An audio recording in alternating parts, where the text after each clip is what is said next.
ಓಂ ಶಾಂತಿ. ಇಂದಿನ ಪರಮಾತ್ಮನ ಮಹಾವಾಕ್ಯ ಮುರುಳಿ ದಿನಾಂಕ 23/4/2025. ಬಾಪ್ತಾದ ಮಧುಬನ. ಮಧುರ ಮಕ್ಕಳೇ, ಈಗ ಈ ನಾಟಕ ಪೂರ್ಣವಾಗುತ್ತಿದೆ. ನಾವೀಗ ವಾಪಸ್ ಮನೆಗೆ ಹೋಗಬೇಕಾಗಿದೆ. ಕಲಿಯುಗದ ಅಂತ್ಯದ ನಂತರ ಸತ್ಯುಗ ಪುನಃ ಪುನರಾವರ್ತನೆ ಆಗುತ್ತದೆ ಅನ್ನುವ ರಹಸ್ಯವನ್ನು ಎಲ್ಲರಿಗೂ ತಿಳಿಸಿ. ಇಂದಿನ ಪ್ರಶ್ನೆಯಾಗಿದೆ, ಪಾತ್ರವನ್ನು ಅಭಿನಯ ಮಾಡುತ್ತಾ ಆತ್ಮ ಸುಸ್ತಾಗಿ ಬಿಟ್ಟಿದೆ. ಆತ್ಮ ಸುಸ್ತಾಗಲು ಮುಖ್ಯ ಕಾರಣ ಏನಾಗಿದೆ? ಉತ್ತರ, ಆತ್ಮ ಬಹಳಷ್ಟು ಭಕ್ತಿಯನ್ನು ಮಾಡಿದೆ. ಅನೇಕ ಮಂದಿರವನ್ನು ನಾವು ನಿರ್ಮಾಣ ಮಾಡಿದ್ದೇವೆ. ಬಹಳಷ್ಟು ಹಣವನ್ನು ಖರ್ಚು ಮಾಡಿದ್ದೇವೆ. ಪೆಟ್ಟನ್ನು ತಿನ್ನುತ್ತಾ ಸತೋ ಪ್ರಧಾನ ಆತ್ಮರಾಗಿದ್ದ ನಾವು ತಮೋ ಪ್ರಧಾನ ಆತ್ಮರಾಗಿ ಬಿಟ್ಟಿದ್ದೇವೆ. ತಮೋ ಪ್ರಧಾನರಾಗಿರುವ ಕಾರಣ ನಾವು ದುಃಖಿಗಳಾಗಿದ್ದೇವೆ. ಯಾವಾಗ ಯಾವುದಾದರೂ ಒಂದು ಮಾತಿನ ಕಾರಣ ಸಾಕಾಗಿ ಬಿಡುತ್ತದೆಯೋ ಆಗ ಸುಸ್ತಾಗುತ್ತದೆ. ಅಂದರೆ ಯಾವುದೋ ಒಂದು ಮಾತಿನಲ್ಲಿ ಕಾಟದ ಅನುಭವವನ್ನು ಮಾಡಿದಾಗ ಸುಸ್ತಾಗುತ್ತದೆ. ಈಗ ಪರಮಾತ್ಮ ತಂದೆ ಬಂದಿರುವುದೇ ನಮ್ಮ ಸುಸ್ತನ್ನು ಸಮಾಪ್ತಿ ಮಾಡುವುದಕ್ಕೋಸ್ಕರ. ಓಂ ಶಾಂತಿ. ಆತ್ಮಿಕ ತಂದೆ ಕುಳಿತು ಮಕ್ಕಳಿಗೆ ತಿಳಿಸುತ್ತಾರೆ. ಆತ್ಮಿಕ ತಂದೆಯ ಹೆಸರೇನಾಗಿದೆ? ಆತ್ಮಿಕ ತಂದೆಯ ಹೆಸರು ಶಿವ ಆಗಿದೆ. ಇಲ್ಲಿ ಯಾರೆಲ್ಲಾ ಮಕ್ಕಳು ಕುಳಿತಿದ್ದೀರೋ ಆ ಮಕ್ಕಳು ಪರಮಾತ್ಮ ತಂದೆಯನ್ನು ಚೆನ್ನಾಗಿ ನೆನಪು ಮಾಡಬೇಕು. ಅಂದರೆ ಚೆನ್ನಾಗಿ ತಂದೆಯ ನೆನಪಿನಲ್ಲಿ ಸ್ಥಿತ ಆಗಬೇಕು. ಈ ನಾಟಕದಲ್ಲಿ ಎಷ್ಟೆಲ್ಲಾ ಆತ್ಮರ ಪಾತ್ರ ನಡೆಯುತ್ತಿದೆಯೋ ಈಗ ಆ ಎಲ್ಲಾ ಆತ್ಮರ ಪಾತ್ರ ಪೂರ್ಣ ಆಗುತ್ತದೆ. ನಾಟಕ ಯಾವಾಗ ಪೂರ್ಣ ಆಗುತ್ತದೆಯೋ ಆಗ ಎಲ್ಲಾ ಪಾತ್ರಧಾರಿಗಳು ತಿಳಿದುಕೊಳ್ಳುತ್ತಾರೆ, ಈಗ ನಮ್ಮ ಪಾತ್ರ ಪೂರ್ಣ ಆಗುತ್ತಿದೆ, ನಾವೀಗ ವಾಪಸ್ ಮನೆಗೆ ಹೋಗಬೇಕು. ಈಗ ಮಕ್ಕಳಿಗೆ ಪರಮಾತ್ಮ ತಂದೆ ಜ್ಞಾನದ ತಿಳುವಳಿಕೆಯನ್ನು ನೀಡಿದ್ದಾರೆ. ಪರಮಾತ್ಮ ತಂದೆಯನ್ನು ಬಿಟ್ಟು ಬೇರೆ ಯಾರು ಜ್ಞಾನದ ತಿಳುವಳಿಕೆಯನ್ನು ನೀಡಲು ಸಾಧ್ಯ ಇಲ್ಲ. ನಾವೀಗ ವಾಪಸ್ ಮನೆಗೆ ಹೋಗಬೇಕು ಅನ್ನುವ ಮಾತಿನ ತಿಳುವಳಿಕೆ ಬೇರೆ ಯಾರ ಬುದ್ಧಿಯಲ್ಲೂ ಇಲ್ಲ. ಈಗ ಪರಮಾತ್ಮ ತಂದೆ ನಿಮ್ಮನ್ನು ಬುದ್ಧಿವಂತರನ್ನಾಗಿ ಮಾಡಿದ್ದಾರೆ. ಮಕ್ಕಳೇ, ಈಗ ನಾಟಕ ಪೂರ್ಣ ಆಗುತ್ತಿದೆ ಅಂದ ಮೇಲೆ ಈಗ ಪುನಃ ಹೊಸದಾಗಿ ನಾಟಕ ಚಕ್ರ ಪ್ರಾರಂಭ ಆಗುತ್ತದೆ. ಹೊಸ ಜಗತ್ತು ಸತ್ಯುಗ ಆಗಿತ್ತು. ಈಗ ಈ ಹಳೆಯ ಜಗತ್ತಿನಲ್ಲಿ ಇದು ಕಲಿಯುಗದ ಅಂತಿಮ ಸಮಯ ಆಗಿದೆ. ಈ ಎಲ್ಲಾ ಜ್ಞಾನದ ಮಾತನ್ನು ನೀವೀಗ ಅರ್ಥ ಮಾಡಿಕೊಂಡಿದ್ದೀರಾ. ಯಾರಿಗೆ ಪರಮಾತ್ಮ ತಂದೆ ಸಿಕ್ಕಿದ್ದಾರೋ ಅವರು ಈ ಎಲ್ಲಾ ಜ್ಞಾನದ ಮಾತನ್ನು ಅರ್ಥ ಮಾಡಿಕೊಂಡಿದ್ದಾರೆ. ಎಷ್ಟೆಲ್ಲಾ ಜನ ಹೊಸಬರು ಇಲ್ಲಿಗೆ ಬರುತ್ತಾರೋ ಅವರಿಗೂ ಕೂಡ ನೀವು ಇದೇ ಮಾತನ್ನು ತಿಳಿಸಬೇಕು. ಈಗ ನಾಟಕ ಪೂರ್ಣ ಆಗುತ್ತದೆ. ಕಲಿಯುಗದ ಅಂತ್ಯದ ನಂತರ ಪುನಃ ಸತ್ಯುಗ ಪುನರಾವರ್ತನೆ ಆಗಲೇಬೇಕು. ಈಗ ಈ ಜಗತ್ತಿನಲ್ಲಿ ಎಷ್ಟೆಲ್ಲಾ ಜನ ಆತ್ಮರಿದ್ದಾರೋ ಎಲ್ಲರೂ ವಾಪಸ್ ತಮ್ಮ ಮನೆಗೆ ಹೋಗಲೇಬೇಕು. ಈಗ ನಾಟಕ ಪೂರ್ಣ ಆಗುತ್ತಿದೆ. ಮನುಷ್ಯರು ನಾಟಕ ಪೂರ್ಣ ಆಗುತ್ತಿದೆ ಅನ್ನುವ ಶಬ್ದವನ್ನು ಕೇಳಿ ಅರ್ಥ ಮಾಡಿಕೊಳ್ಳುತ್ತಾರೆ, ಈಗ ಪ್ರಳಯ ಆಗುತ್ತದೆ ಎಂದು. ನಾಟಕ ಪೂರ್ಣ ಆಗುತ್ತಿದೆ ಅನ್ನುವ ಶಬ್ದವನ್ನು ಕೇಳಿದ ತಕ್ಷಣ ಈಗ ಪ್ರಳಯ ಆಗುತ್ತದೆ ಎಂದು ಮನುಷ್ಯರು ತಿಳಿದುಕೊಳ್ಳುತ್ತಾರೆ. ಈಗ ನಿಮಗೆ ಗೊತ್ತಿದೆ ಈ ಹಳೆಯ ಜಗತ್ತಿನ ವಿನಾಶ ಹೇಗೆ ಆಗುತ್ತದೆ ಎಂದು. ಭಾರತ ಅವಿನಾಶಿ ದೇಶ ಆಗಿದೆ. ಈ ಅವಿನಾಶಿ ದೇಶದಲ್ಲೇ ಪರಮಾತ್ಮ ತಂದೆ ಬರುತ್ತಾರೆ. ಇನ್ನು ಉಳಿದ ಎಲ್ಲಾ ದೇಶಗಳ ವಿನಾಶ ಆಗುತ್ತದೆ. ಈ ಜ್ಞಾನದ ವಿಚಾರ ಬೇರೆ ಯಾರ ಬುದ್ಧಿಯಲ್ಲೂ ಇರಲು ಸಾಧ್ಯ ಇಲ್ಲ. ಪರಮಾತ್ಮ ತಂದೆ ಕುಳಿತು ಮಕ್ಕಳಿಗೆ ತಿಳಿಸುತ್ತಾರೆ, ಈಗ ಈ ನಾಟಕ ಪೂರ್ಣ ಆಗುತ್ತಿದೆ. ಪುನಃ ಈ ನಾಟಕ ಚಕ್ರದಲ್ಲಿ ನಾವು ನಮ್ಮ ಪಾತ್ರವನ್ನು ಪುನರಾವರ್ತನೆ ಮಾಡಲೇಬೇಕು. ಮೊದಲು ನಾಟಕ ಅನ್ನುವ ಶಬ್ದ ನಿಮ್ಮ ಬುದ್ಧಿಯಲ್ಲಿ ಇರಲಿಲ್ಲ. ಬಾಯಿ ಮಾತಿಗೆ ಎಲ್ಲರೂ ಹೇಳುತ್ತಿದ್ದರು, ಈ ಸೃಷ್ಟಿ ಒಂದು ನಾಟಕ ಆಗಿದೆ, ಈ ಸೃಷ್ಟಿ ನಾಟಕದಲ್ಲಿ ನಾವೆಲ್ಲರೂ ಪಾತ್ರಧಾರಿಗಳಾಗಿದ್ದೇವೆ ಎಂದು. ಮೊದಲು ಯಾವಾಗ ನಾವು ಈ ಸೃಷ್ಟಿ ನಾಟಕದಲ್ಲಿ ನಾನು ಪಾತ್ರಧಾರಿ ಆಗಿದ್ದೇನೆ ಅನ್ನುವ ಶಬ್ದವನ್ನು ಹೇಳುತ್ತಿದ್ದೆವೋ ಆಗ ನಾವು ಸ್ವಯಂವನ್ನು ಶರೀರ ಎಂದು ತಿಳಿದುಕೊಂಡಿದ್ದೆವು. ಈಗ ಪರಮಾತ್ಮ ತಂದೆ ತಿಳಿಸುತ್ತಾರೆ, ಸ್ವಯಂವನ್ನು ಆತ್ಮ ಎಂದು ತಿಳಿದುಕೊಳ್ಳಿ ಮತ್ತು ಪರಮಾತ್ಮ ತಂದೆಯನ್ನು ನೆನಪು ಮಾಡಿ. ಈಗ ನಾವು ವಾಪಸ್ ಮನೆಗೆ ಹೋಗಬೇಕು. ಶಾಂತಿಧಾಮ ನಮ್ಮ ಮಧುರ ಮನೆಯಾಗಿದೆ. ಆ ನಿರಾಕಾರಿ ಜಗತ್ತಿನಲ್ಲಿ ಆತ್ಮರಾದ ನಾವೇ ನಿವಾಸವನ್ನು ಮಾಡುತ್ತೇವೆ. ಈ ಜ್ಞಾನ ಯಾವ ಮನುಷ್ಯರ ಬುದ್ಧಿಯಲ್ಲೂ ಇಲ್ಲ. ಈಗ ನೀವು ಸಂಗಮ ಯುಗದಲ್ಲಿ ಇದ್ದೀರಾ. ನಿಮಗೆ ಗೊತ್ತಿದೆ ನಾವೀಗ ವಾಪಸ್ ಮನೆಗೆ ಹೋಗಬೇಕು. ಹಳೆಯ ಜಗತ್ತು ಸಮಾಪ್ತಿಯಾದಾಗ ಭಕ್ತಿ ಕೂಡ ಸಮಾಪ್ತಿಯಾಗುತ್ತದೆ. ಅಂದ ಮೇಲೆ ಮೊಟ್ಟ ಮೊದಲು ಯಾರು ಈ ಸೃಷ್ಟಿಗೆ ಬರುತ್ತಾರೆ? ಎಲ್ಲಾ ಧರ್ಮದವರು ಹೇಗೆ ನಂಬರ್ ವಾರಾಗಿ ಈ ಸೃಷ್ಟಿಗೆ ಬರುತ್ತಾರೆ ಅನ್ನುವ ಮಾತು ಯಾವ ಶಾಸ್ತ್ರದಲ್ಲೂ ಇಲ್ಲ. ಪರಮಾತ್ಮ ತಂದೆ ಕುಳಿತು ಹೊಸ ಜ್ಞಾನದ ಮಾತನ್ನು ತಿಳಿಸುತ್ತಾರೆ. ಈ ಹೊಸ ಜ್ಞಾನದ ಮಾತನ್ನು ಪರಮಾತ್ಮ ತಂದೆಯನ್ನು ಬಿಟ್ಟು ಬೇರೆ ಯಾರೂ ತಿಳಿಸಲು ಸಾಧ್ಯ ಇಲ್ಲ. ಪರಮಾತ್ಮ ತಂದೆ ಒಮ್ಮೆ ಬಂದು ಸಂಪೂರ್ಣ ಜ್ಞಾನವನ್ನು ಮಕ್ಕಳಿಗೆ ತಿಳಿಸುತ್ತಾರೆ. ಜ್ಞಾನದ ಸಾಗರ ಆದಂತಹ ಪರಮಾತ್ಮ ತಂದೆ ಒಮ್ಮೆ ಮಾತ್ರ ಈ ಸೃಷ್ಟಿಗೆ ಬರುತ್ತಾರೆ. ಯಾವಾಗ ಹೊಸ ಜಗತ್ತನ್ನು ಸ್ಥಾಪನೆ ಮಾಡುವ ಸಮಯ ಬರುತ್ತದೆಯೋ ಮತ್ತು ಹಳೆಯ ಜಗತ್ತಿನ ವಿನಾಶದ ಸಮಯ ಬರುತ್ತದೆಯೋ ಆಗ ತಂದೆ ಈ ಸೃಷ್ಟಿಗೆ ಬರುತ್ತಾರೆ. ಪರಮಾತ್ಮ ತಂದೆಯನ್ನು ನೆನಪು ಮಾಡುವುದರ ಜೊತೆಗೆ ಈ ಸೃಷ್ಟಿ ಚಕ್ರದ ಜ್ಞಾನವನ್ನೂ ಕೂಡ ಬುದ್ಧಿಯಲ್ಲಿ ಧಾರಣೆ ಮಾಡಿಕೊಳ್ಳಬೇಕು. ಪರಮಾತ್ಮ ತಂದೆಯ ನೆನಪಿನ ಜೊತೆಗೆ ಸೃಷ್ಟಿ ಚಕ್ರದ ಜ್ಞಾನ ನಮ್ಮ ಬುದ್ಧಿಯಲ್ಲಿ ಇರಬೇಕು. ಈಗ ನಾಟಕ ಪೂರ್ಣ ಆಗುತ್ತಿದೆ. ನಾವೀಗ ವಾಪಸ್ ನಮ್ಮ ಮನೆಗೆ ಹೋಗುತ್ತೇವೆ. ಪಾತ್ರವನ್ನು ಅಭಿನಯ ಮಾಡುತ್ತಾ ನಾವೀಗ ಸುಸ್ತಾಗಿ ಬಿಟ್ಟಿದ್ದೇವೆ. ನಾವು ಪಾತ್ರವನ್ನು ಅಭಿನಯ ಮಾಡುತ್ತಾ ಬಹಳಷ್ಟು ಹಣವನ್ನು ಖರ್ಚು ಮಾಡಿದ್ದೇವೆ. ಭಕ್ತಿಯಲ್ಲಿ ನಾವು ಬಹಳಷ್ಟು ಹಣವನ್ನು ಖರ್ಚು ಮಾಡುತ್ತಾ ಭಕ್ತಿಯನ್ನು ಮಾಡುತ್ತಾ ಸತೋ ಪ್ರಧಾನರಿಂದ ತಮೋ ಪ್ರಧಾನರಾಗಿದ್ದೇವೆ. ಈ ಜಗತ್ತೇ ಈಗ ಹಳೆಯ ಜಗತ್ತಾಗಿದೆ. ನಾಟಕಕ್ಕೆ ಹಳೆಯ ನಾಟಕ ಎಂದು ಕರೆಯುತ್ತಾರೇನು? ಇಲ್ಲ, ನಾಟಕ ಎಂದೂ ಹಳೆಯದಾಗುವುದಿಲ್ಲ. ನಿತ್ಯವೂ ಈ ನಾಟಕ ಹೊಸ ನಾಟಕ ಆಗಿರುತ್ತದೆ. ನಿತ್ಯವೂ ಈ ನಾಟಕ ನಡೆಯುತ್ತಿರುತ್ತದೆ. ಇನ್ನು ಈ ಜಗತ್ತು ಹಳೆಯದಾಗುತ್ತದೆ. ಪಾತ್ರಧಾರಿಗಳಾದ ನಾವೆಲ್ಲರೂ ತಮೋ ಪ್ರಧಾನರಾಗುತ್ತೇವೆ, ದುಃಖಿಗಳಾಗುತ್ತೇವೆ, ನಾವೇ ಸುಸ್ತಾಗಿ ಬಿಡುತ್ತೇವೆ. ಸತ್ಯುಗದಲ್ಲಿ ಎಂದೂ ನಮಗೆ ಸುಸ್ತಾಗುವುದಿಲ್ಲ. ಸತ್ಯುಗದಲ್ಲಿ ಸುಸ್ತಾಗುವಂತಹ ಯಾವ ಮಾತು ಇರುವುದಿಲ್ಲ. ಸತ್ಯುಗದಲ್ಲಿ ತೊಂದರೆಯ ಅನುಭವವನ್ನು ಮಾಡಿಸುವಂತಹ, ಕಾಟದ ಅನುಭವವನ್ನು ಮಾಡಿಸುವಂತಹ, ಸಾಕಾಗುವಂತೆ ಮಾಡುವಂತಹ ಯಾವ ಮಾತು ಇರುವುದಿಲ್ಲ. ಈ ಕಲಿಯುಗದಲ್ಲಿ ಅನೇಕ ಪ್ರಕಾರದ ತೊಂದರೆಯನ್ನು ನೋಡಬೇಕಾಗುತ್ತದೆ. ನಿಮಗೆ ಗೊತ್ತಿದೆ, ಈಗ ಈ ಹಳೆಯ ಜಗತ್ತು ಸಮಾಪ್ತಿಯಾಗಲೇಬೇಕು. ಅಂದ ಮೇಲೆ ಸಂಬಂಧಿ ಮುಂತಾದವರ ನೆನಪು ಈಗ ನಮಗೆ ಬರಬಾರದು. ಒಬ್ಬ ಪರಮಾತ್ಮ ತಂದೆಯ ನೆನಪನ್ನೇ ನಾವೀಗ ಮಾಡಬೇಕು. ಅಂದರೆ ಒಬ್ಬ ತಂದೆಯ ನೆನಪಿನಲ್ಲೇ ನಾವೀಗ ಸ್ಥಿತ ಆಗಬೇಕು. ಪರಮಾತ್ಮ ತಂದೆಯ ನೆನಪಿನ ಮೂಲಕ ನಮ್ಮ ವಿಕರ್ಮ ವಿನಾಶ ಆಗುತ್ತದೆ. ಪರಮಾತ್ಮ ತಂದೆಯ ನೆನಪನ್ನು ಬಿಟ್ಟು ವಿಕರ್ಮವನ್ನು ವಿನಾಶ ಮಾಡಿಕೊಳ್ಳಲು ಬೇರೆ ಯಾವ ಉಪಾಯವೂ ಇಲ್ಲ. ಭಗವದ್ಗೀತೆಯಲ್ಲಿ ಮನ್ಮನಾಭವ ಅನ್ನುವ ಶಬ್ದ ಇದೆ. ಆದರೆ ಈ ಶಬ್ದದ ಅರ್ಥವನ್ನು ಯಾರೂ ತಿಳಿದುಕೊಳ್ಳಲು ಸಾಧ್ಯ ಇಲ್ಲ. ಪರಮಾತ್ಮ ತಂದೆ ತಿಳಿಸುತ್ತಾರೆ, ನೀವೀಗ ತಂದೆಯಾದ ನನ್ನನ್ನು ನೆನಪು ಮಾಡಿ ಮತ್ತು ನಾನು ನೀಡುವಂತಹ ಆಸ್ತಿಯನ್ನು ನೆನಪು ಮಾಡಿ.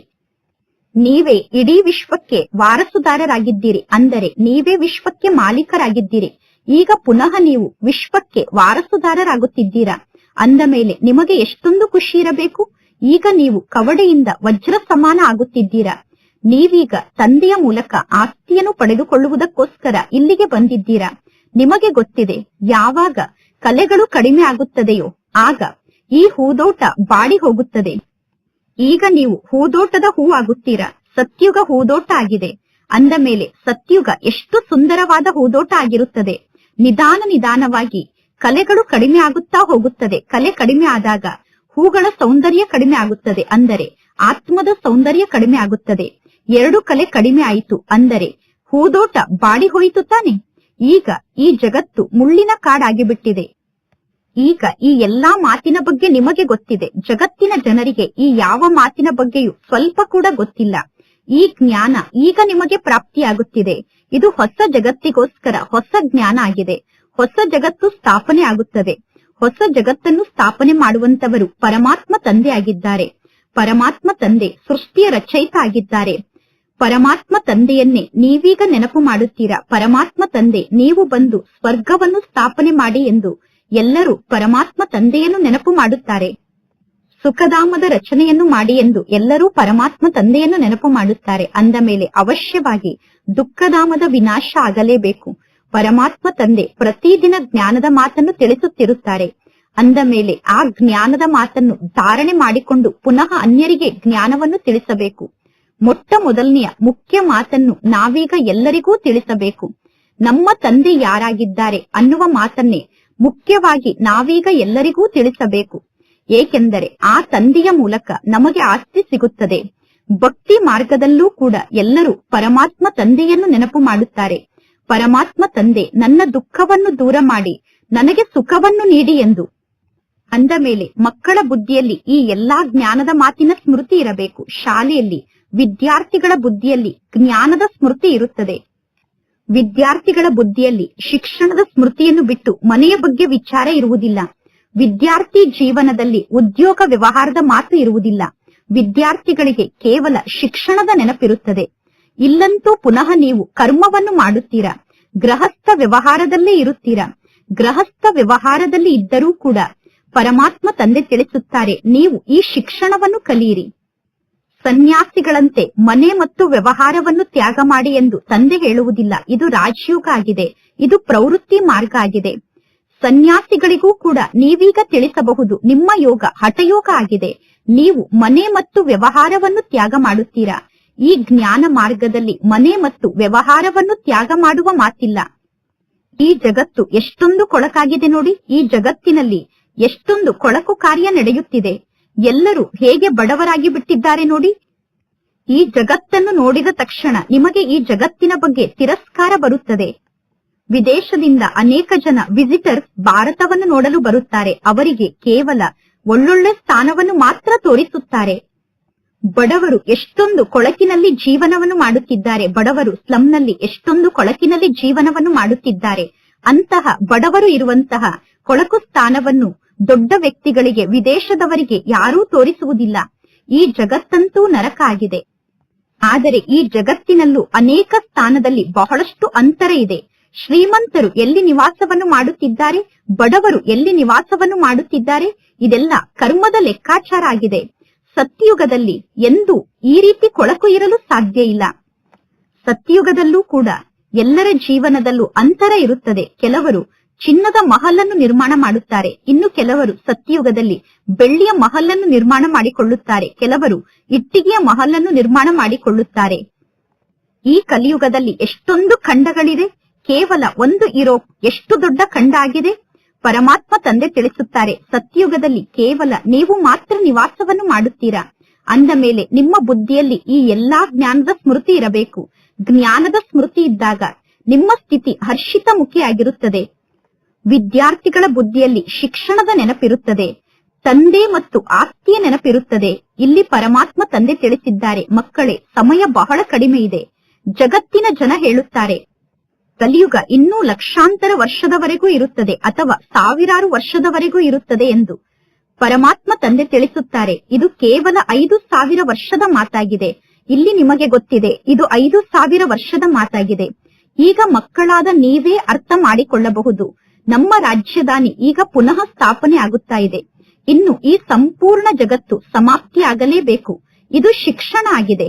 ಬುದ್ಧಿಯಲ್ಲಿ ಸದಾ ಈ ಶಿಕ್ಷಣದ ಸ್ಮೃತಿ ಇರಬೇಕು. ನಾನು ವಿದ್ಯಾರ್ಥಿಯಾಗಿದ್ದೇನೆ, ನನಗೆ ಭಗವಂತ ತಂದೆ ಶಿಕ್ಷಣವನ್ನು ಕಲಿಸುತ್ತಿದ್ದಾರೆ ಅನ್ನುವ ನೆನಪು ಬುದ್ಧಿಯಲ್ಲಿ ಇರಬೇಕು. ಆಗ ನಿಮಗೆ ಎಷ್ಟೊಂದು ಖುಷಿ ಇರುತ್ತದೆ. ನಾನು ವಿದ್ಯಾರ್ಥಿಯಾಗಿದ್ದೇನೆ, ಪರಮಾತ್ಮ ತಂದೆ ನನಗೆ ಶಿಕ್ಷಣವನ್ನು ಕಲಿಸುತ್ತಿದ್ದಾರೆ ಅನ್ನುವುದನ್ನು ನೀವು ಮರೆತು ಬಿಡುತ್ತೀರಾ. ಮಾಯೆ ಬಹಳಷ್ಟು ಶಕ್ತಿಶಾಲಿಯಾಗಿದೆ. ಮಾಯೆ ಪರಮಾತ್ಮ ತಂದೆ ಶಿಕ್ಷಣವನ್ನು ಕಲಿಸುತ್ತಿದ್ದಾರೆ ಅನ್ನುವುದನ್ನು ಮರೆಸಿ ಬಿಡುತ್ತದೆ. ಶಾಲೆಯಲ್ಲಿ ಎಲ್ಲಾ ವಿದ್ಯಾರ್ಥಿಗಳು ಶಿಕ್ಷಣವನ್ನು ಕಲಿಯುತ್ತಿದ್ದಾರೆ. ಎಲ್ಲರಿಗೂ ಗೊತ್ತಿದೆ, ನಮಗೆ ಭಗವಂತ ತಂದೆ ಓದಿಸುತ್ತಿದ್ದಾರೆ. ಲೌಕಿಕ ಶಿಕ್ಷಣದಲ್ಲಿ ಅನೇಕ ಪ್ರಕಾರದ ಶಿಕ್ಷಣವನ್ನು ಕಲಿಸಲಾಗುತ್ತದೆ. ಲೌಕಿಕದಲ್ಲಿ ಅನೇಕ ಜನ ಟೀಚರ್ ಇರುತ್ತಾರೆ. ಇಲ್ಲಿ ಕೇವಲ ಒಬ್ಬ ಟೀಚರ್ ಮಾತ್ರ ಇದ್ದಾರೆ. ಇಲ್ಲಿ ಟೀಚರ್ ಕೂಡ ಒಬ್ಬರೇ ಆಗಿದ್ದಾರೆ, ಶಿಕ್ಷಣ ಕೂಡ ಒಂದೇ ಆಗಿದೆ. ಇನ್ನು ಇಲ್ಲೂ ಕೂಡ ಸಹಾಯಕ ಶಿಕ್ಷಕರು ಅವಶ್ಯವಾಗಿ ಬೇಕು. ಶಾಲೆಯಂತೂ ಒಂದೇ ಆಗಿದೆ.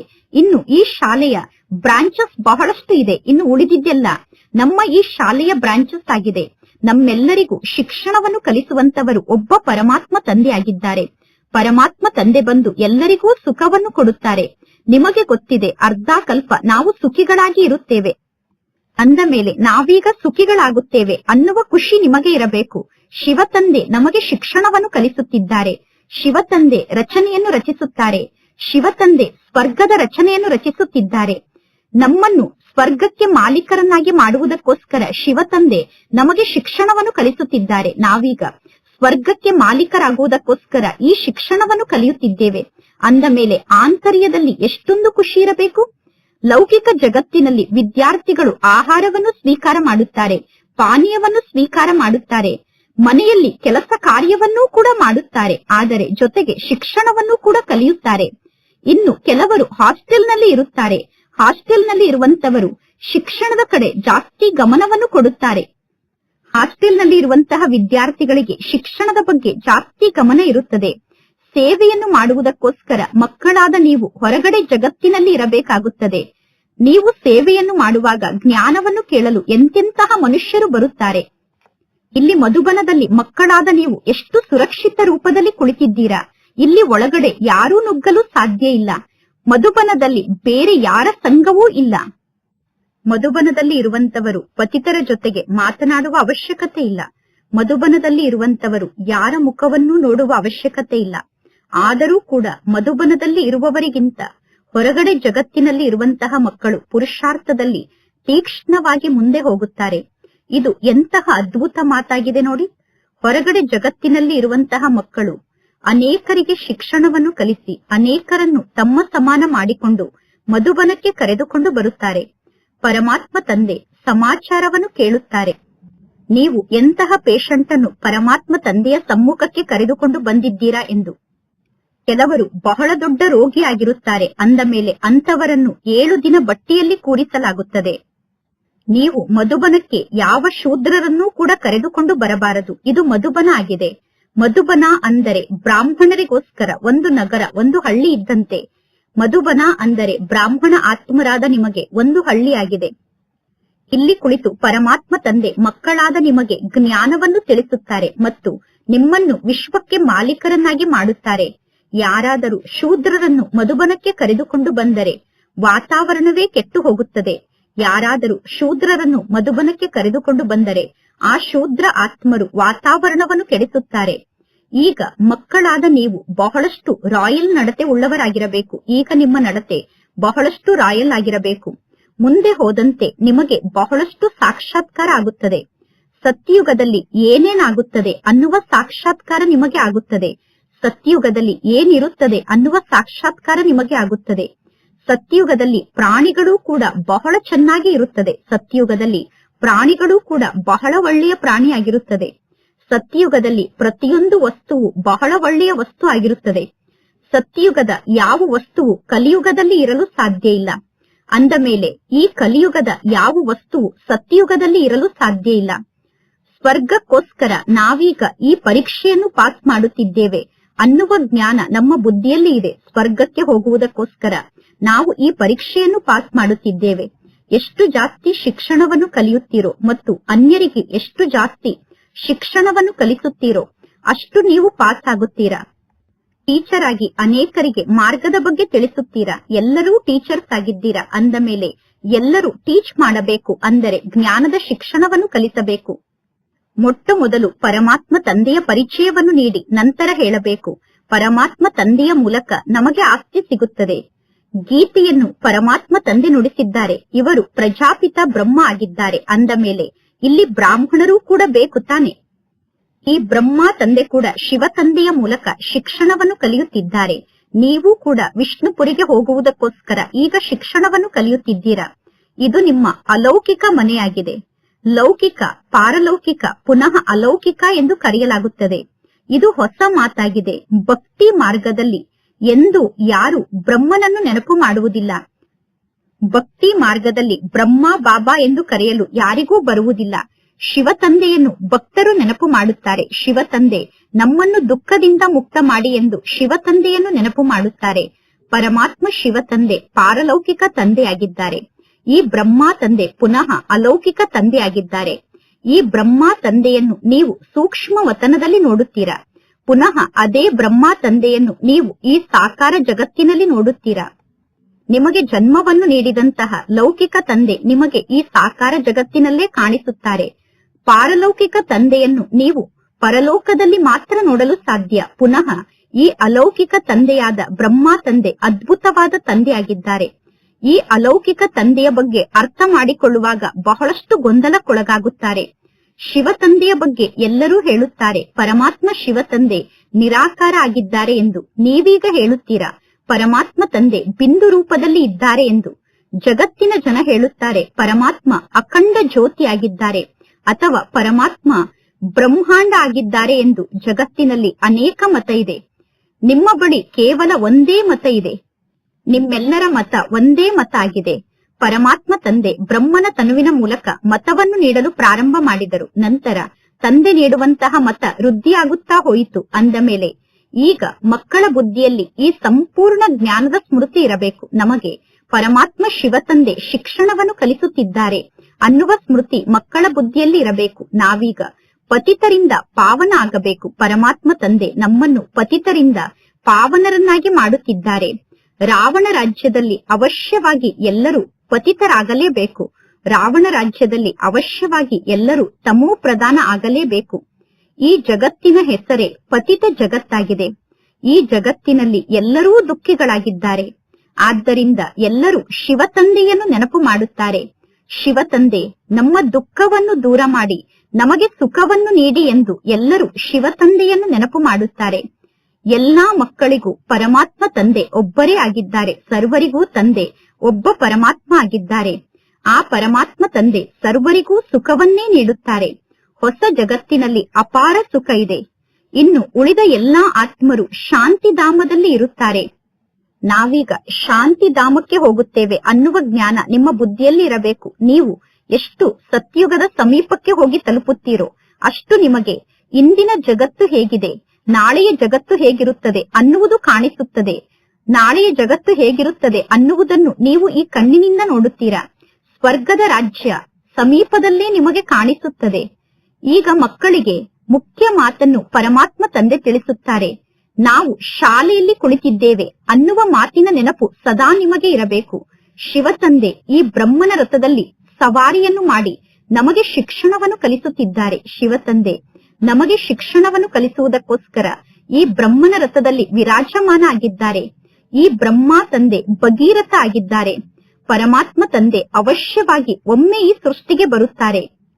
ಭಗೀರಥ ಅನ್ನುವ ಶಬ್ದದ ಅರ್ಥ ಏನಾಗಿದೆ, ಭಗೀರಥ ಅನ್ನುವ ಹೆಸರಿನ ಅರ್ಥ ಏನಾಗಿದೆ ಅನ್ನುವುದು ಕೂಡ ಯಾರಿಗೂ ಗೊತ್ತಿಲ್ಲ. ಈಗ ಮಕ್ಕಳಾದ ನೀವು ಯಾವಾಗ ತಂದೆಯ ಸಮ್ಮುಖದಲ್ಲಿ ಕುಳಿತುಕೊಳ್ಳುತ್ತೀರೋ ಆಗ ನಿಮ್ಮ ಬುದ್ಧಿಯಲ್ಲಿ ಸದಾ ಈ ಮಾತಿನ ಸ್ಮೃತಿ ಇರಬೇಕು. ಈಗ ಪರಮಾತ್ಮ ತಂದೆ ಬಂದಿದ್ದಾರೆ. ಪರಮಾತ್ಮ ತಂದೆ ನಮಗೆ ಸೃಷ್ಟಿ ಚಕ್ರದ ರಹಸ್ಯವನ್ನು ತಿಳಿಸುತ್ತಿದ್ದಾರೆ. ಈಗ ನಾಟಕ ಪೂರ್ಣ ಆಗುತ್ತಿದೆ.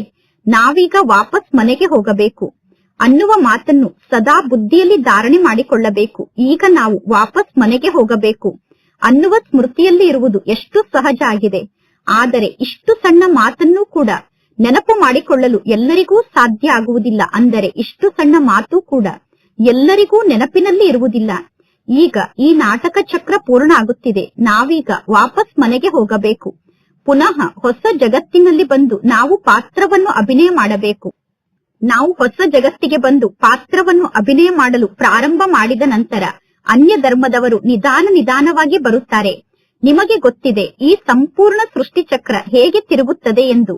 ಈ ಜಗತ್ತಿನಲ್ಲಿ ಆತ್ಮರ ಸಂಖ್ಯೆ ಹೇಗೆ ವೃದ್ಧಿ ಆಗುತ್ತದೆ ಅನ್ನುವುದು ನಿಮಗೆ ಗೊತ್ತಿದೆ. ಹೊಸ ಜಗತ್ತು ಪುನಃ ಹಳೆಯ ಜಗತ್ತಾಗುತ್ತದೆ. ಹಳೆಯ ಜಗತ್ತು ಪುನಃ ಹೊಸ ಜಗತ್ತಾಗುತ್ತದೆ. ವಿನಾಶಕ್ಕೋಸ್ಕರ ಎಷ್ಟೊಂದು ತಯಾರಿಗಳು ನಡೆಯುತ್ತಿದೆ ನೋಡಿ. ಪ್ರಾಕೃತಿಕ ವಿಕೋಪ ಕೂಡ ನಡೆಯಲೇಬೇಕು. ಎಷ್ಟೊಂದು ಬಾಂಬ್ಸ್ ಅನ್ನು ತಯಾರು ಮಾಡಿ ಇಟ್ಟಿದ್ದಾರೆ ಅಂದ ಮೇಲೆ ಆ ಎಲ್ಲಾ ಬಾಂಬ್ಸ್ ಕೆಲಸಕ್ಕೆ ಬರುತ್ತದೆ. ಬಾಂಬ್ಸ್ ಗಳ ಮೂಲಕ ವಿನಾಶದ ಎಷ್ಟು ಕಾರ್ಯ ನಡೆಯುತ್ತದೆ ಅಂದರೆ, ಬಾಂಬ್ಸ್ ನ ಮೂಲಕ ವಿನಾಶ ನಡೆಯುವಾಗ ಮನುಷ್ಯರು ಪರಸ್ಪರ ಯುದ್ಧವನ್ನು ಮಾಡುವ ಅವಶ್ಯಕತೆ ಕೂಡ ಇರುವುದಿಲ್ಲ. ಬಾಂಬ್ಸ್ ನ ಮೂಲಕ ಎಷ್ಟು ಕಾರ್ಯ ನಡೆಯುತ್ತದೆ ಅಂದರೆ ಮನುಷ್ಯರು ಪರಸ್ಪರ ಯುದ್ಧವನ್ನು ಮಾಡುವ ಅವಶ್ಯಕತೆ ಇಲ್ಲ. ಬಾಂಬ್ಸ್ ನ ಮೂಲಕ ದಾಳಿಯನ್ನು ಮಾಡುವಾಗ ಸ್ಥೂಲ ಆಯುಧಗಳನ್ನು ತ್ಯಾಗ ಮಾಡುತ್ತಾ ಹೋಗುತ್ತಾರೆ. ಬಾಂಬ್ಸ್ ಅನ್ನು ಹಾಕುತ್ತಾ ಹೋಗುತ್ತಾರೆ. ಯಾವಾಗ ಅನೇಕ ಅಸ್ತ್ರಶಸ್ತ್ರಗಳನ್ನು ನಿರ್ಮಾಣ ಮಾಡುವುದನ್ನು ನಿಲ್ಲಿಸುತ್ತಾರೋ ಆಗ ಎಷ್ಟೋ ಜನ ಮನುಷ್ಯರು ನೌಕರಿಯನ್ನು ಕಳೆದುಕೊಳ್ಳುತ್ತಾರೆ. ಅವರೆಲ್ಲರೂ ಹಸಿವಿನಿಂದ ಸಾಯುತ್ತಾರೆ. ಇದೆಲ್ಲವೂ ಕೂಡ ನಡೆಯಲೇಬೇಕು. ನಂತರ ಪುನಃ ಸೈನಿಕರು ಏನನ್ನು ಮಾಡಲು ಸಾಧ್ಯ? ಭೂಕಂಪ ಆಗುತ್ತಿರುತ್ತದೆ, ಬಾಂಬ್ಸ್ಗಳು ಬೀಳುತ್ತಿರುತ್ತದೆ, ಒಬ್ಬರು ಇನ್ನೊಬ್ಬರನ್ನು ಸಾಯಿಸುತ್ತಿರುತ್ತಾರೆ, ರಕ್ತದ ನದಿ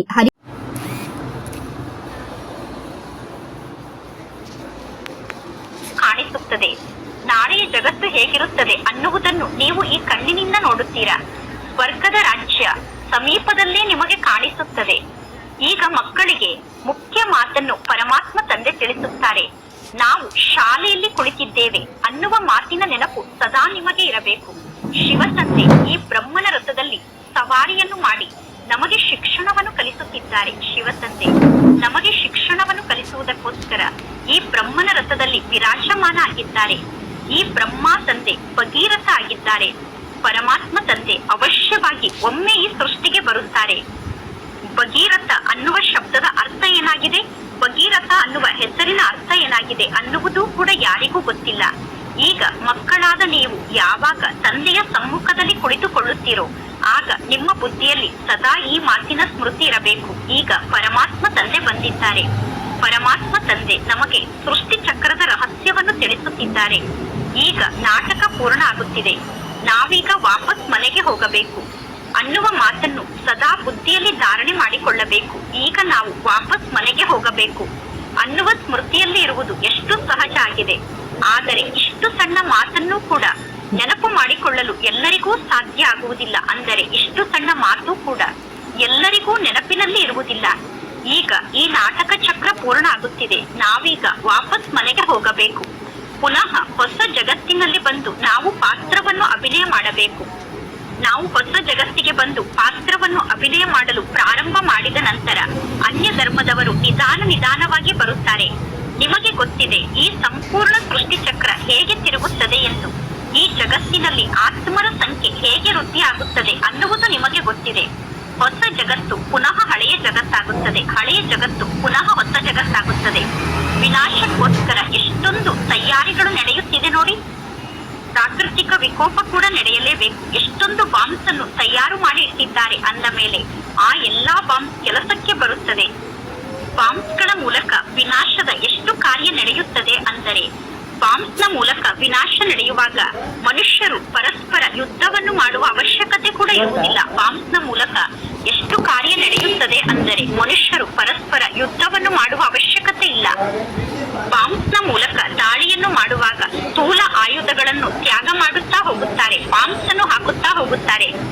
ಯಾವಾಗ ಅನೇಕ ಅಸ್ತ್ರಶಸ್ತ್ರಗಳನ್ನು ನಿರ್ಮಾಣ ಮಾಡುವುದನ್ನು ನಿಲ್ಲಿಸುತ್ತಾರೋ ಆಗ ಎಷ್ಟೋ ಜನ ಮನುಷ್ಯರು ನೌಕರಿಯನ್ನು ಕಳೆದುಕೊಳ್ಳುತ್ತಾರೆ. ಅವರೆಲ್ಲರೂ ಹಸಿವಿನಿಂದ ಸಾಯುತ್ತಾರೆ. ಇದೆಲ್ಲವೂ ಕೂಡ ನಡೆಯಲೇಬೇಕು. ನಂತರ ಪುನಃ ಸೈನಿಕರು ಏನನ್ನು ಮಾಡಲು ಸಾಧ್ಯ? ಭೂಕಂಪ ಆಗುತ್ತಿರುತ್ತದೆ, ಬಾಂಬ್ಸ್ಗಳು ಬೀಳುತ್ತಿರುತ್ತದೆ, ಒಬ್ಬರು ಇನ್ನೊಬ್ಬರನ್ನು ಸಾಯಿಸುತ್ತಿರುತ್ತಾರೆ. ರಕ್ತದ ನದಿ ಹರಿಯುವಂತಹ ಆಟ ನಡೆಯಲೇಬೇಕು. ಅಂದ ಮೇಲೆ ಯಾವಾಗ ನೀವು ಇಲ್ಲಿಗೆ ಬಂದು ತಂದೆಯ ಸಮ್ಮುಖದಲ್ಲಿ ಕುಳಿತುಕೊಳ್ಳುತ್ತೀರೋ ಆಗ ಈ ಎಲ್ಲಾ ಜ್ಞಾನದ ಮಾತಿನ ಚಿಂತನೆಯನ್ನು ಮಾಡಬೇಕು. ಶಾಂತಿಧಾಮ ಮತ್ತು ಸುಖಧಾಮವನ್ನು ನೆನಪು ಮಾಡುತ್ತಿರಬೇಕು. ನಾನು ಏನನ್ನು ನೆನಪು ಮಾಡುತ್ತಿದ್ದೇನೆ ಎಂದು ಮನಸ್ಸನ್ನು ಕೇಳಿಕೊಳ್ಳಿ. ನನಗೆ ಯಾರ ನೆನಪು ಬರುತ್ತಿದೆ ಎಂದು ನಿಮ್ಮ ಮನಸ್ಸನ್ನು ನೀವೇ ಕೇಳಿಕೊಳ್ಳಿ. ಒಂದು ವೇಳೆ ಪರಮಾತ್ಮ ತಂದೆಯನ್ನು ನೆನಪು ಮಾಡದೇ ಇದ್ದರೆ ಅವಶ್ಯವಾಗಿ ನನ್ನ ಬುದ್ಧಿ ಬೇರೆ ಎಲ್ಲೋ ಅಲೆದಾಡುತ್ತಿದೆ ಎಂದು ಅರ್ಥ. ತಂದೆಯನ್ನು ನೆನಪು ಮಾಡದೇ ಇದ್ದರೆ ನಮ್ಮ ವಿಕರ್ಮ ವಿನಾಶ ಆಗುವುದಿಲ್ಲ. ಆಗ ನಮ್ಮ ಪದವಿ ಕೂಡ ಕಡಿಮೆ ಆಗುತ್ತದೆ. ಒಳ್ಳೆಯದು. ಪರಮಾತ್ಮ ತಂದೆಯ ನೆನಪು ಬುದ್ಧಿಯಲ್ಲಿ ಸ್ಥಿರವಾಗಿ ಉಳಿಯದೇ ಇದ್ದರೆ ಸೃಷ್ಟಿ ಚಕ್ರದ ಸ್ಮರಣೆಯನ್ನು ಮಾಡಿ. ಆಗ ಖುಷಿಯ ನಶೆ ಏರುತ್ತದೆ. ಆದರೆ ಮಕ್ಕಳು ಪರಮಾತ್ಮ ತಂದೆಯ ಶ್ರೀಮತದಂತೆ ನಡೆಯುವುದಿಲ್ಲ, ಸೇವೆಯನ್ನು ಮಾಡುವುದಿಲ್ಲ. ಯಾರು ಸೇವೆಯನ್ನು ಮಾಡುವುದಿಲ್ಲವೋ ಅವರು ಬಾಪ್ದಾದರವರ ಹೃದಯವನ್ನು ಗೆಲ್ಲಲು ಸಾಧ್ಯ ಇಲ್ಲ. ಸೇವೆಯನ್ನು ಮಾಡದೇ ಇದ್ದರೆ, ಸೇವೆಯನ್ನು ಮಾಡದೇ ಇರುವಂತಹ ಮಕ್ಕಳು ಅನೇಕರಿಗೆ ಕಾಟವನ್ನು ಕೊಡುತ್ತಿರುತ್ತಾರೆ. ಇನ್ನು ಕೆಲವರು ಅನೇಕರನ್ನು ತಮ್ಮ ಸಮಾನ ಮಾಡಿಕೊಳ್ಳುತ್ತಾರೆ ಮತ್ತು ಅನೇಕರನ್ನು ತಮ್ಮ ಸಮಾನ ಮಾಡಿಕೊಂಡು ಅವರನ್ನು ಪರಮಾತ್ಮ ತಂದೆಯ ಸಮ್ಮುಖಕ್ಕೆ ಕರೆದುಕೊಂಡು ಬರುತ್ತಾರೆ. ಯಾರು ಅನೇಕರನ್ನು ಪರಮಾತ್ಮ ತಂದೆಯ ಸಮ್ಮುಖಕ್ಕೆ ಕರೆದುಕೊಂಡು ಬರುತ್ತಾರೋ ಅಂತಹ ಮಕ್ಕಳನ್ನು ನೋಡಿ ಪರಮಾತ್ಮ ತಂದೆ ಕೂಡ ಖುಷಿ ಪಡುತ್ತಾರೆ. ಒಳ್ಳೆಯದು. ಮಧುರಾತಿ ಮಧುರ ಅಗಲಿ ಹೋಗಿ ಮರಳಿ ಸಿಕ್ಕಿರುವ ಮಕ್ಕಳ ಪ್ರತಿ ಮಾಸ್ಪಿತಾ ಬಾಪ್ದಾದರವರ ನೆನಪು, ಪ್ರೀತಿ ಹಾಗೂ ಸುಪ್ರಭಾತ. ಆತ್ಮಿಕ ಮಕ್ಕಳಿಗೆ ಆತ್ಮಿಕ ತಂದೆಯ ನಮಸ್ತೆ, ಆತ್ಮಿಕ ತಂದೆಗೆ ಆತ್ಮಿಕ ಮಕ್ಕಳ ನೆನಪು, ಪ್ರೀತಿ ಹಾಗೂ ನಮಸ್ತೆ ನಮಸ್ತೆ ನಮಸ್ತೆ. ಧಾರಣೆಗೋಸ್ಕರ ಮುಖ್ಯ ಸಾರ. ಫಸ್ಟ್ ಪಾಯಿಂಟ್, ಸದಾ ಹರ್ಷಿತರಾಗಿ ಇರುವುದಕ್ಕೋಸ್ಕರ ಬುದ್ಧಿಯಲ್ಲಿ ಶಿಕ್ಷಣ ಮತ್ತು ಓದಿಸುತ್ತಿರುವಂತಹ ಪರಮಾತ್ಮ ತಂದೆಯ ನೆನಪೇ ಇರಬೇಕು. ಆಹಾರವನ್ನು ಸ್ವೀಕಾರ ಮಾಡುತ್ತಾ, ಪಾನೀಯವನ್ನು ಸ್ವೀಕಾರ ಮಾಡುತ್ತಾ, ಎಲ್ಲಾ ಕಾರ್ಯವನ್ನು ಮಾಡುತ್ತಾ ಶಿಕ್ಷಣದ ಕಡೆ ಸಂಪೂರ್ಣ ಗಮನವನ್ನು ಕೊಡಬೇಕು. ಅಂದರೆ ಆಹಾರ ಪಾನೀಯವನ್ನು ಸ್ವೀಕಾರ ಮಾಡುವಾಗ, ಕೆಲಸವನ್ನು ಮಾಡುವಾಗಲೂ ಶಿಕ್ಷಣದ ಕಡೆ ಸಂಪೂರ್ಣ ಗಮನ ಇರಬೇಕು. ಸೆಕೆಂಡ್ ಪಾಯಿಂಟ್, ಬಾಪ್ದಾದರವರ ಹೃದಯವನ್ನು ಗೆಲ್ಲುವುದಕ್ಕೋಸ್ಕರ ಶ್ರೀಮತದಂತೆ ನಡೆದು ಅನೇಕರನ್ನು ನಿಮ್ಮ ಸಮಾನ ಮಾಡಿಕೊಳ್ಳುವಂತಹ ಸೇವೆಯನ್ನು ಮಾಡಬೇಕು. ಎಂದು ಯಾರಿಗೂ ಕಾಟವನ್ನು ಕೊಡಬಾರದು. ಅಂದರೆ ಎಂದು ಯಾರಿಗೂ ತೊಂದರೆಯನ್ನು ಕೊಡಬಾರದು. ಇಂದಿನ ವರದಾನ ಆಗಿದೆ. ಅಶರೀರಿ ಸ್ಥಿತಿಯ ಇಂಜೆಕ್ಷನ್ನ ಮೂಲಕ ಮನಸ್ಸನ್ನು ನಿಯಂತ್ರಣದಲ್ಲಿ ಇಟ್ಟುಕೊಳ್ಳುವಂತಹ ಏಕಾಗ್ರ ಚಿತ್ತರಾಗಿ. ಹೇಗೆ ವರ್ತಮಾನ ಸಮಯದಲ್ಲಿ ಯಾವುದಾದರೂ ವ್ಯಕ್ತಿಯನ್ನು ನಿಯಂತ್ರಣ ಮಾಡಲು ಸಾಧ್ಯ ಭಾಗಿಯಾಗದೇ ಇದ್ದರೆ, ಯಾವುದಾದರೂ ವ್ಯಕ್ತಿ ಕಂಟ್ರೋಲ್ಗೆ ಬರದೇ ಇದ್ದರೆ, ಬಹಳಷ್ಟು ಕಾಟವನ್ನು ಕೊಡುತ್ತಿದ್ದರೆ, ಬಹಳಷ್ಟು ಮೇಲೆ ಕೆಳಗೆ ಮಾಡುತ್ತಿದ್ದರೆ, ಅಂದರೆ ಕುಣಿಯುತ್ತಿದ್ದರೆ ಅಥವಾ ಹುಚ್ಚರಾಗಿ ಬಿಟ್ಟರೆ, ಅಂತವರಿಗೆ ಇಂಜೆಕ್ಷನ್ ಅನ್ನು ಹಾಕಿ ಅವರನ್ನು ಶಾಂತ ಮಾಡುತ್ತಾರೆ. ಅಂದರೆ ಯಾರು ಬಹಳಷ್ಟು ಹುಚ್ಚರಂತೆ ವರ್ತನೆಯನ್ನು ಮಾಡುತ್ತಿದ್ದಾರೋ ಅವರನ್ನು ಶಾಂತಗೊಳಿಸುವುದಕ್ಕೋಸ್ಕರ ಅವರಿಗೆ ಇಂಜೆಕ್ಷನ್ ಅನ್ನು ಹಾಕುತ್ತಾರೆ.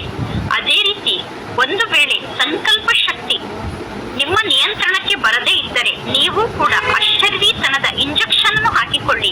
ನಂತರ ಸಂಕಲ್ಪ ಶಕ್ತಿ ವ್ಯರ್ಥವಾಗಿ ಕುಣಿಯುವುದಿಲ್ಲ. ಅಂದರೆ ಮನಸ್ಸಿನಲ್ಲಿ ತೀವ್ರ ಗತಿಯಿಂದ ವ್ಯರ್ಥ ಸಂಕಲ್ಪ ನಡೆಯುವುದಿಲ್ಲ ಮತ್ತು ಮನಸ್ಸು ಸಹಜವಾಗಿ ಏಕಾಗ್ರ ಚಿತ್ತ ಆಗುತ್ತದೆ. ಅಶರೀರಿ ಸ್ಥಿತಿಯ ಅಭ್ಯಾಸದ ಮೂಲಕ ಮನಸ್ಸು ಸಹಜವಾಗಿ ಏಕಾಗ್ರ ಚಿತ್ತ ಆಗುತ್ತದೆ. ಒಂದು ವೇಳೆ ಬುದ್ಧಿಯ ಲಗಾಮನ್ನು ಪರಮಾತ್ಮ ತಂದೆಗೆ ನೀಡಿ ಪುನಃ ಆ ಬುದ್ಧಿಯ ಲಗಾಮನ್ನು ವಾಪಸ್ ತೆಗೆದುಕೊಂಡರೆ ಮನಸ್ಸು ವ್ಯರ್ಥದ ಪರಿಶ್ರಮದಲ್ಲಿ ಸಿಕ್ಕಿ ಹಾಕಿಕೊಳ್ಳುವಂತೆ ಮಾಡುತ್ತದೆ. ಈಗ ವ್ಯರ್ಥದ ಪರಿಶ್ರಮದಿಂದ ಸ್ವಯಂವನ್ನು ಮುಕ್ತ ಮಾಡಿಕೊಳ್ಳಿ. ಇಂದಿನ ಸ್ಲೋಗನ್ ಆಗಿದೆ, ನಿಮ್ಮ ಪೂರ್ವಜ ಸ್ವರೂಪವನ್ನು ಸ್ಮೃತಿಯಲ್ಲಿ ಇಟ್ಟುಕೊಂಡು ಸರ್ವ ಆತ್ಮರ ಮೇಲೂ ದಯೆಯನ್ನು ತೋರಿಸಿ. ಇಂದಿನ ಅವ್ಯಕ್ತ ಸೂಚನೆ ಆಗಿದೆ, ಕಂಬೈನ್ ರೂಪದ ಸ್ಮೃತಿಯ ಮೂಲಕ ಸದಾ ವಿಜಯಿಗಳಾಗಿ. ಹೇಗೆ ಶರೀರ ಮತ್ತು ಆತ್ಮ ಎರಡೂ ಕಂಬೈಂಡ್ ಆಗಿ ಕಾರ್ಯವನ್ನು ಮಾಡುತ್ತಿದೆ, ಅದೇ ರೀತಿ ಕರ್ಮ ಮತ್ತು ಯೋಗ ಎರಡೂ ಕಂಬೈಂಡ್ ಆಗಿರಬೇಕು. ಕರ್ಮವನ್ನು ಮಾಡುತ್ತಾ ನೆನಪನ್ನು ಮರೆಯಬಾರದು ಮತ್ತು ನೆನಪನ್ನು ಮಾಡುತ್ತಾ ಕರ್ಮವನ್ನು ಮರೆಯಬಾರದು. ಏಕೆಂದರೆ ಕರ್ಮಯೋಗಿ ಅನ್ನುವುದೇ ನಿಮ್ಮ ಟೈಟಲ್ ಆಗಿದೆ. ಕರ್ಮವನ್ನು ಮಾಡುತ್ತಿದ್ದರೂ ತಂದೆಯ ನೆನಪಿನಲ್ಲಿ ಸ್ಥಿತ ಆಗಿದ್ದರೆ ಸದಾ ಭಿನ್ನ ಆಗಿರುತ್ತೀರಾ ಮತ್ತು ಪ್ರಿಯ ಆಗಿರುತ್ತೀರಾ ಮತ್ತು ಹಗುರರಾಗಿರುತ್ತೀರಾ. ಜ್ಞಾನ ಸ್ವರೂಪರಾಗುವುದರ ಜೊತೆಗೆ ಶಕ್ತಿ ಸ್ವರೂಪ ಸ್ಥಿತಿಯಲ್ಲಿ ಸ್ಥಿತ ಆಗಿ ಜ್ಞಾನ ಸ್ವರೂಪರು ಮತ್ತು ಶಕ್ತಿ ಸ್ವರೂಪರು ಆಗುವಂತಹ ಎರಡೂ ಸ್ಥಿತಿ ಕಂಬೈಂಡ್ ರೂಪದಲ್ಲಿ ಇರಬೇಕು. ಜ್ಞಾನ ಸ್ವರೂಪ ಮತ್ತು ಶಕ್ತಿ ಸ್ವರೂಪ ಅನ್ನುವ ಎರಡೂ ಸ್ಥಿತಿ ಕಂಬೈಂಡ್ ಆಗಿ ಇರಬೇಕು. ಆಗ ಸ್ಥಾಪನೆಯ ಕಾರ್ಯ ತೀವ್ರ ಗತಿಯಿಂದ ನಡೆಯುತ್ತದೆ. ಒಳ್ಳೆಯದು. ಓಂ ಶಾಂತಿ.